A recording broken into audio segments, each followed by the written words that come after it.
सो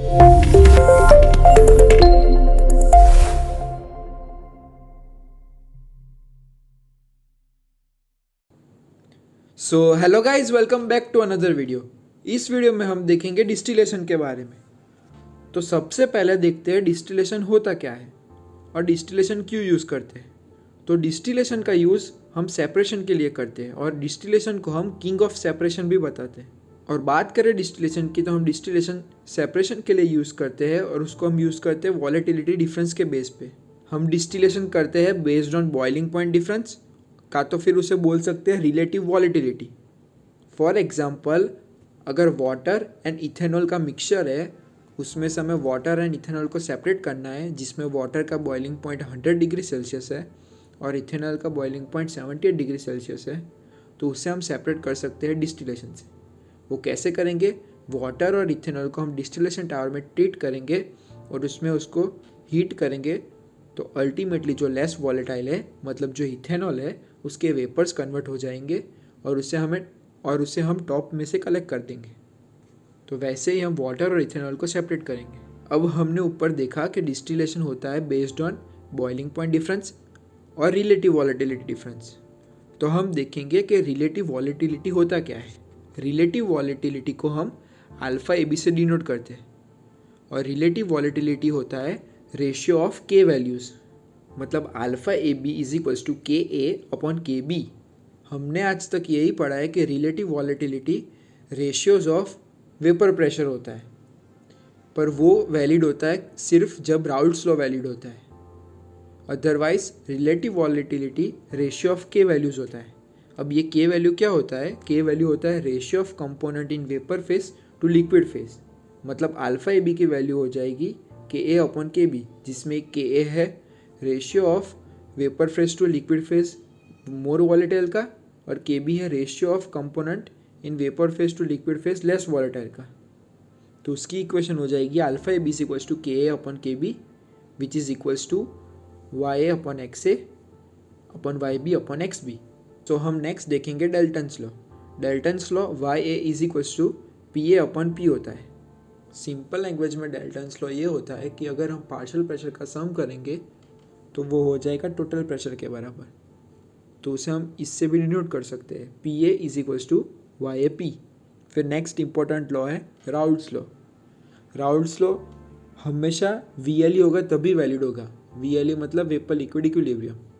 तो उसकी इक्वेशन हमारे पास होती है Y A P is equals to X A P A V, जहाँ पे वाई ए है mole fraction of vapour pressure, X A है लिक्विड का mole fraction, P total pressure है और पी ए वी है वेपर प्रेशर। राउल्ट्स लॉ का assumption ये है कि राउल्ट्स लॉ तभी वैलिड होगा जब सबसे पहले तो वी एल ई अचीव होगा तब वैलिड होगा, और दूसरा जब आइडियल गैस और आइडियल सॉल्यूशन होगा तभी राउल्ट्स लॉ वैलिड होगा। और जो रियल गैस होता है वो भी आइडियल गैस की तरह बिहेव करेगा जब वो होता है low pressure and high temperature पे। और डिस्टिलेशन टावर हमेशा हम लो प्रेशर और हाई टेम्परेचर पे ही ऑपरेट करते हैं। अगर लो प्रेशर पे ऑपरेट नहीं करेंगे और हाई प्रेशर पे ऑपरेट करेंगे तो हमें नंबर ऑफ़ ट्रेस रिक्वायर्ड ज़्यादा होगी, हीट ड्यूटी कंडेंसर ड्यूटी पे फ़र्क पड़ेगा, वो सब हम आगे देखेंगे। तो नॉर्मली हम डिस्टिलेशन टावर लो प्रेशर और हाई टेम्परेचर पे ही ऑपरेट करेंगे। अब हम ये देखेंगे जो हमने ऊपर बात की थी कि relative volatility ratio of K values होता है, पर रिलेटिव वॉलेटिलिटी को आज तक हमने ये पढ़ा है कि वो होता है वेपर प्रेशर का रेशियो, पर वो मैंने बताया ना कि वो खाली वैलिड होगा जब राउल्ट्स लॉ वैलिड होगा। तो उसका हम देखते हैं डेरिवेशन। तो रिलेटिव वॉलेटिलिटी हमारा होता है alpha A B is equals to K upon K B is equals to Y upon X A upon Y B upon X B. अब ये राउल्ट्स लॉ यूज़ करेंगे। राउल्ट्स लॉ की इक्वेशन होती है Y A P is equals to X A P A V, और उसका तो बताया ना, उसके अजम्पशन में राउल्ट्स लॉ मतलब ये वेपर होता है वो आइडियल गैस होता है और लिक्विड होता है वो आइडियल सॉल्यूशन होता है। तो उसे हमने ये इक्वेशन को हमने एक्स ए के टर्म्स में लिखा, तो हमारे पास इक्वेशन हो गई X A is equals to Y P upon P A V. वैसे ही सिमिलरली हम एक्स बी के लिए लिखेंगे, बी कंपोनेंट के लिए, तो हो जाएगी Y X B is equals to Y B P upon P B V. अब ये हमारे पास जो रिलेटिव वॉलेटिलिटी की इक्वेशन होती थी alpha is equals to K upon K B is equals to Y A upon X A upon Y B upon X B, उसमें हम इसे सब्स्टिट्यूट कर देंगे जो हमने ऊपर दो इक्वेशंस मिली एक्स ए और एक्स बी की। तो फिर हमारे पास फाइनल इक्वेशन आ जाएगी alpha is equal to P A V upon P B V, और इसकी कंडीशन ये थी कि ये वैलिड होगी जब राउल्ट्स लॉ एप्लीकेबल होगा। अब हम बात करें फॉर बाइनरी सिस्टम मतलब दो कंपोनेंट्स होंगे ए और बी, हम यहाँ पे अज्यूम करते हैं। तो बाइनरी सिस्टम के लिए हमारे पास इक्वेशन हो जाएगी alpha A B is equals to Y upon X, और नीचे हमारे पास भी था वाई अपॉन एक्स, पर बाइनरी सिस्टम में इसलिए हम उसे लिख सकते हैं कि Y upon X upon 1 minus Y upon 1 minus X. इसलिए बाइनरी सिस्टम के लिए हमारे पास इक्वेशन हो जाएगी alpha A B is equals to Y upon X upon 1 minus Y upon 1 minus x. अब ये जो रिलेटिव वॉलेटिलिटी होता है अल्फा ए बी, वो फंक्शन ऑफ टेम्परेचर होता है, क्योंकि हमारे पास जो डिस्टिलेशन कॉलम होता है उसमें टॉप से बॉटम या फिर बॉटम से टॉप हम देखेंगे तो रिलेटिव वॉलेटिलिटी हमारी वेरी करती है। मतलब विथ चेंज इन टेम्परेचर हमारे रिलेटिव वॉलेटिलिटी भी चेंज होती है। और रिलेटिव वॉलेटिलिटी बहुत इंपॉर्टेंट है क्योंकि वो रिक्वायर्ड होती है VLE डायग्राम को ड्रॉ करने में। और डिस्टिलेशन होता है high temperature and low pressure पे, और जो प्रेशर होता है वो अराउंड 1 to 3 ATM होता है, या फिर हम उसे वैक्यूम के अंडर ऑपरेट करते हैं।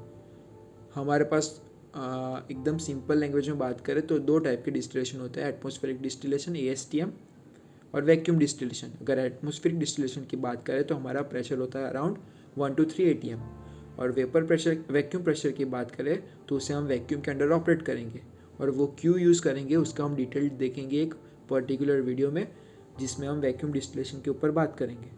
अल्फ़ा जो रिलेटिव वॉलेटिलिटी है वो कांस्टेंट नहीं होता है डिस्टिलेशन कॉलम में, वो तो हमने ऊपर ऐसे भी देखा कि अल्फ़ा फंक्शन ऑफ टेम्परेचर होता है, वो टेम्परेचर के साथ वेरी करता है। पूरे डिस्टिलेशन कॉलम में अल्फ़ा की वैल्यू अलग अलग होती है। तो नेक्स्ट डिस्टिलेशन कॉलम में 4 इंपॉर्टेंट फैक्टर्स होते हैं, वो होते हैं temperature, pressure, liquid mole fraction and vapours.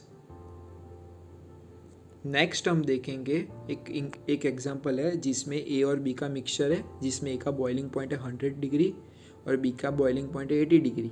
वो दोनों का मिक्सचर किया तो हमारे पास प्रोडक्ट्स में मिलेगा ए बी बी और ए बी। अब यहाँ पे 3 केसेस हो गए। ए और बी का हम रिएक्शन करवाएंगे जिसमें ए की 100 डिग्री बॉइलिंग पॉइंट है, बी का 80 डिग्री बॉइलिंग पॉइंट है। वो दोनों का अगर मिक्सचर करवाएंगे और दोनों मिक्सचर इमिसिबल है, मतलब ए और बी एक दूसरे में मिसिबल नहीं है, तो 110% उसका बॉइलिंग पॉइंट 80 से कम होगा। फिर अगर ए और बी मिसिबल होंगे तो उसका बॉइलिंग पॉइंट 100 से ज़्यादा होगा, और ए और बी अगर पार्शियली मिसिबल होंगे तो उसका बॉइलिंग पॉइंट 80 से 100 के बीच में होगा। सो नेक्स्ट हम देखेंगे एक एग्जांपल जिसमें ए और सी का मिक्सचर है जिसके बॉइलिंग पॉइंट का डिफरेंस बहुत कम है। तो उसे सेपरेट करने के लिए हम एडिशनल एक सॉल्वेंट यूज़ करेंगे जिसका बॉइलिंग पॉइंट अराउंड 80 है। तो उससे क्या होगा कि ए बी के साथ मिक्स हो जाएगा, मतलब मिक्स हो जाएगा तो उसका बॉइलिंग पॉइंट 100 से ज़्यादा हो जाएगा। ऊपर हमने देखा था कि अगर मिसिबल है तो बॉइलिंग पॉइंट जो सबसे ज़्यादा बॉइलिंग पॉइंट होता है कंपोनेंट का उससे ज़्यादा हो जाता है। मतलब यहाँ पे अगर ए और ए बी के साथ मिक्स हो गया और वो मिसिबल है तो हमारा बॉइलिंग पॉइंट 100 से ज़्यादा हो जाएगा। और सी का बॉइलिंग पॉइंट तो 98 है, तो हम इजीली उसे सेपरेट कर सकते हैं। तो यहाँ पे 7 टाइप्स के डिस्टिलेशन कॉलम होते हैं, जिसमें सबसे पहले है सिंपल कंटिन्यूस डिस्टिलेशन कॉलम, दूसरा है बैच डिस्टिलेशन, तीसरा है इक्विलिब्रियम डिस्टिलेशन, चौथा है स्टीम डिस्टिलेशन, फिफ्थ है वैक्यूम डिस्टिलेशन, सिक्स्थ है एजियोट्रोपिक डिस्टिलेशन और सेवन्थ है एक्सट्रैक्टिव डिस्टिलेशन। हर एक डिस्टिलेशन के टाइप के लिए एक पर्टिकुलर वीडियो आएगा, उसमें हम हर एक डिस्टिलेशन कॉलम पर डिटेल में बात करेंगे। नेक्स्ट है normal figure of distillation column, schematic diagram बोल सकते हैं ऑफ डिस्टिलेशन कॉलम। यहाँ पे हमारे पास फीड ए और बी है, जिसमें से ए मोर वॉलेटाइल है, बी लेस वॉलेटाइल है। ए और बी को हम फीड करेंगे डिस्टिलेशन कॉलम में, तो ऊपर से हमें वेपर्स मिलेगा, नीचे से हमें लिक्विड मिलेगा। अब जो वेपर्स है उसे हम कंडेंसर में से पास करेंगे, वहाँ पे कंडेंस होकर रिफ्लक्स ड्रम में जाएगा। रिफ्लक्स ड्रम में हम उसे सेपरेट करेंगे। कुछ पार्ट मतलब जो लेस वॉलेटाइल है उसे हम फीड करेंगे डिस्टिलेशन कॉलम में, और हमारा जो प्रोडक्ट होगा ए रिच उसे हम डिस्टिलेट या फिर टॉप डिस्टिलेट बोलेंगे, या फिर उसे हम टॉप प्रोडक्ट बोलेंगे, उसे हम निकाल लेंगे ऊपर से। वैसे ही नीचे हमारे पास डिस्टिलेशन कॉलम में रीबॉयलर वाला सेक्शन होता है। रीबॉयलर वाले सेक्शन में हम लिक्विड जो हमारा नीचे बॉटम में होता है, जो लेस वॉलेटाइल होता है, उसे हम रीबॉयलर में से पास करके जो मोर वॉलेटाइल है उसे हम फीड करेंगे डिस्टिलेशन कॉलम में, और जो दूसरा होता है रेसिड्यू उसे हम बाहर निकाल लेंगे बॉटम प्रोडक्ट जैसे। अब ये जो डिस्टिलेशन कॉलम होता है उसमें हम यूज़ करेंगे कंडेंसर और रीबॉयलर। जो कंडेंसर होता है वो टोटल कंडेंसर होता है, और जो रीबॉयलर होता है वो पार्शियल रीबॉयलर होता है। So that's all for this video. Thank you for watching.